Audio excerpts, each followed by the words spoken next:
सम्मानित मंच, हमारे बड़े भाई आदरणीय महेंद्र पांडे जी, अब उनको लोग राय साहब कहते हैं, मैं उनको महेंद्र पांडे कहता हूँ, मेरे सहयोगी हैं, मेरे साथी, मेरे बड़े भाई। यहाँ उपस्थित हमारे आदरणीय पार्षद जी महोदय, मेरे अनुज और एक बहुत जुझारू व्यक्तित्व के स्वामी, अनंत निरंतर कार्य में लगे रहने वाले मेरे अनुज विधायक, उन्नाव के रहने वाले और लखनऊ में करोड़ों हृदय के स्वामी अरविंद तिवारी जी, गुड्डू भैया, हमारे सहयोगी सतीश जी, नवीन जी और आदरणीय रामशंकर राजपूत जी,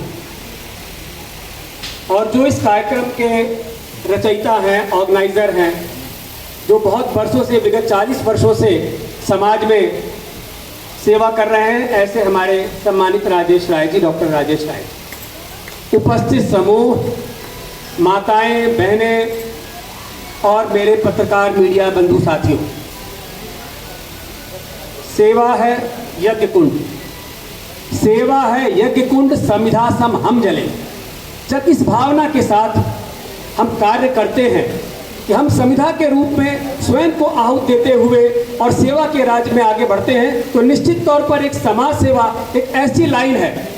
आप सब ने देखा होगा कि आज से कुछ समय पहले एक वदंत चलती थी कि लोग कहते थे कि सेवा का कार्य और राजनीति का कार्य ये रेलवे लाइन के दो धुरी हैं, दो लाइनें हैं जो ट्रैक तो हैं, साथ साथ चलते हैं, सेवा भी और राजनीति भी, लेकिन ये कभी एक नहीं हो सकते, ये कभी एक नहीं होते हैं, अलग अलग चलते रहते हैं। इसलिए सेवा के मार्ग से राजनीति में तटस्थता नहीं पाई जा सकती, वर्चस्वता नहीं पाई जा सकती। लेकिन आज मैं आप सबके बीच में ये कहना चाहूँगा कि जो एक सेवा का प्रण लेकर के जो सेवा का कार्य है, स्वच्छता, जिस स्वच्छता को महात्मा गांधी जी ने प्रारंभ किया, स्वच्छता ग्रही थे, उनकी वाणी को और आगे बढ़ाने का काम भाई नरेंद्र मोदी जी ने किया।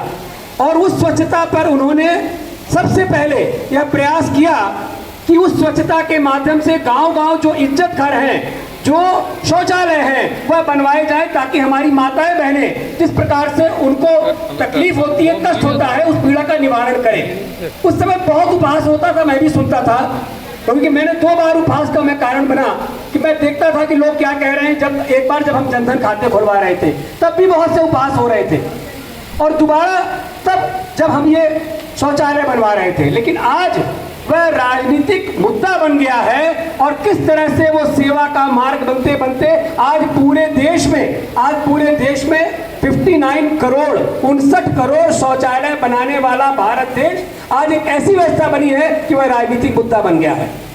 आज आपके जो यहाँ सेवा का कार्य हो रहा है, यहाँ इतना बड़ा एक मेला लगाया गया है, इसमें 3 विधाएं हैं, आयुर्वेद है, होम्योपैथ है और एलोपैथ है। लोग एलोपैथ की तरफ ही जाते थे, लोग होम्योपैथ को जानते नहीं थे, क्योंकि इसको आयुष को बढ़ाने के लिए, मगर मुझे पता होता तो मैं निश्चित तौर पर आयुष मंत्री से भी कहता कि वो इस कार्यक्रम में आए, सम्मिलित हो, और मैं ये भावना राजेश राय जी की आयुष मंत्री तक जरूर पहुंचाऊंगा, उन तक ये बताऊंगा कि वहाँ एक ऐसा कार्य हुआ है जिसको आपको प्रोत्साहित करना चाहिए कि ऐसे होम्योपैथ के मेले लगे, क्योंकि एलोपैथ के मेले में तो हम बराबर जाते रहते हैं। मेरा विभाग है, मैं राज्य आपदा विभाग देख रहा हूँ, उस विभाग के अंदर मेरे अक्सर हम लोग मेले लगवाते भी हैं, लेकिन होम्योपैथ का मेला मैं अभी पहली बार देख पा रहा हूं। मुझे बहुत अच्छा लगा यहां आकर के, एक नई विधा का इन्होंने शुभारंभ किया है, और इसका श्रेय भी जाता है तो हमारी सरकार को ही जाता है कि हमने आयुष मंत्रालय को इतनी शक्तियां दी, और आयुष में हमने बहुत काम किए। उन लोगों को जो पहले एक सीएमओ इन लोगों के लिए जिस प्रकार से दुर्भावना रखता था, उसको सबसे पहले हमने समाप्त किया। अब कोई सीएमओ इनकी जांच करने के लिए अलग से नहीं जा सकता, इस चीज को हमने प्रयास करके पूर्ण कराया। आज पूरे देश में उत्तर प्रदेश सबसे अव्वल हो गया है, जहां 4 करोड़ 79 लाख हमने आयुष्मान कार्ड लोगों को दिए हैं। 4 करोड़ 79 लाख आयुष्मान कार्ड अपने आप में बहुत बड़ी चीज है जो हमने आज लोगों तक पहुंचाया है, क्योंकि हर जरूरतमंद तक, हर आवश्यकता वाले तक, जो अंतिम पंक्ति में व्यक्ति बैठा हुआ है, उस तक सरकार पहुंचे, सरकार की योजनाओं का लाभ पहुंचे। यही पंडित दीनदयाल उपाध्याय जी की सोच थी, और उसी को पूर्ण करने का काम आज आगे बढ़ाया। जो विजय मंत्र है वो यही हमारा है कि उस मंत्र के साथ सेवा को ही हम आगे परंपरा मान के उस पर हम आगे काम करते हैं, उस पर लोगों की सेवा करते हैं।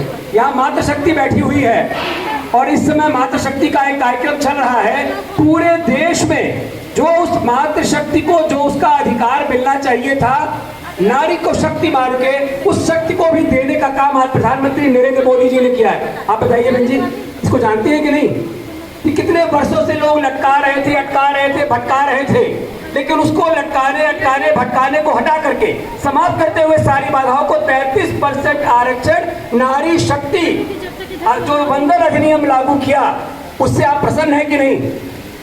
प्रसन्न है कि नहीं?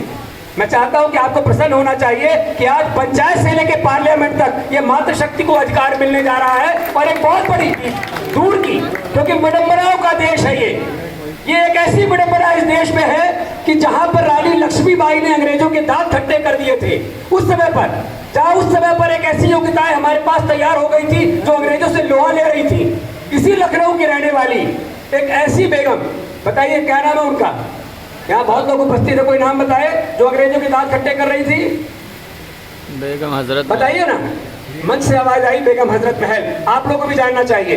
बेगम हजरत महल भी यहाँ लड़ रही थी और उस समय कोई अंग्रेजों का नुमाइंदा इस देश पे लिख रहा था, अबला जीवन हाय तुम्हारी यही कहानी, आंचल में है दूध और आंखों में पानी। ये भारत की शक्ति नहीं है, ये भारत की बात नहीं है।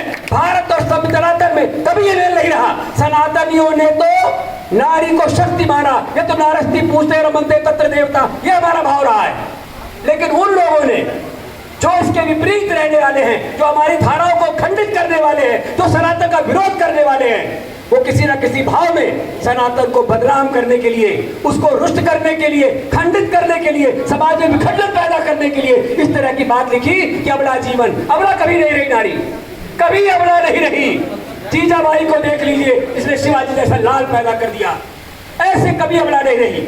हमने तो नारी को वो शक्ति दिया कि इस पूरे विश्व के सबसे मजबूत प्राणी सिंह के ऊपर उसको बैठाया, और उसके बाद भी हमारा मन नहीं भरा तो हमने उसकी 8 भुजाएं बनाई। महादेव की 5 भुजाएं हैं, जानते होंगे आप लोग, 8 भुजाएं दी, 8 में शस्त्र दिया, उसको शक्तिमान बनाया। लेकिन जो अंग्रेजी हुक्मरान यहाँ आए, जो यहाँ विलायती हुक्मरान आए, उन्होंने इस सनातन को खंडित करने का काम किया।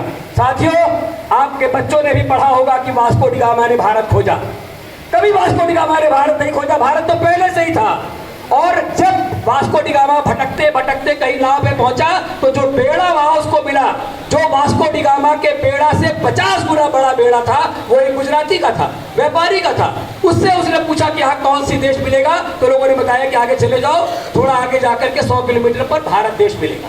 तो अपने सनातन को पहचानो, उसको खंडित करने का बराबर कार्य चला है, इसलिए कभी उस पर चिंतित मत हो, क्योंकि देवासुर संग्राम आज से नहीं, अनाद काल से चलता चला आ रहा है। अच्छे लोग समाज में अच्छा काम करते हैं और बुरे लोग समाज में बुरा काम करते हैं। अगर अच्छाइयाँ जीतती हैं तो अच्छाइयों की विजय होती है, अगर बुराइयाँ रहती है तो बुराइयों की विजय होती है। बजाय अपने उस तरफ जाने के, अपने एकाग्रता को, अपने ध्यान को सीधा सकारात्मक काम में लगाइए, अच्छे कामों में लगाइए, जो हमारे संदेश हैं उनको घर घर तक पहुंचाइए और अपने बच्चों को अपने संस्कार जरूर दीजिए, उसको जरूर बताइए कि घंटा क्या है, चक्र क्या है, पदम क्या है, शंख क्या है, ये उसको बताइए, कुछ जानकारी होनी चाहिए। आप सनातन को पकड़ के चलेंगे, धर्मो रक्षति रक्षता, आप धर्म की रक्षा करिए, धर्म आपकी रक्षा करेगा। और यही वो धर्म है जो आज एक चिकित्सक यहाँ पर इतना बड़ा कार्य कर रहे हैं कि आज उन्होंने इतने लोगों के लिए आज एक मुफ्त इतना बड़ा इन्होंने आज मेला लगाया। मैं उनको बहुत बहुत साधुवाद देता हूँ, धन्यवाद देता हूँ और शुक्रिया अदा करता हूँ कि आप ऐसे कार्यक्रम करते रहिए। मैं आपकी ये बात आयुष मंत्रालय तक पहुँचाऊंगा, कोशिश करूंगा कि माननीय मंत्री को कभी यहाँ लेके आऊँ। आज समय कम है, मुझे और कार्यक्रमों में जाना है, पुनः आपके संग कभी लंबी चर्चा करूंगा। जय हिंद, जय भारत।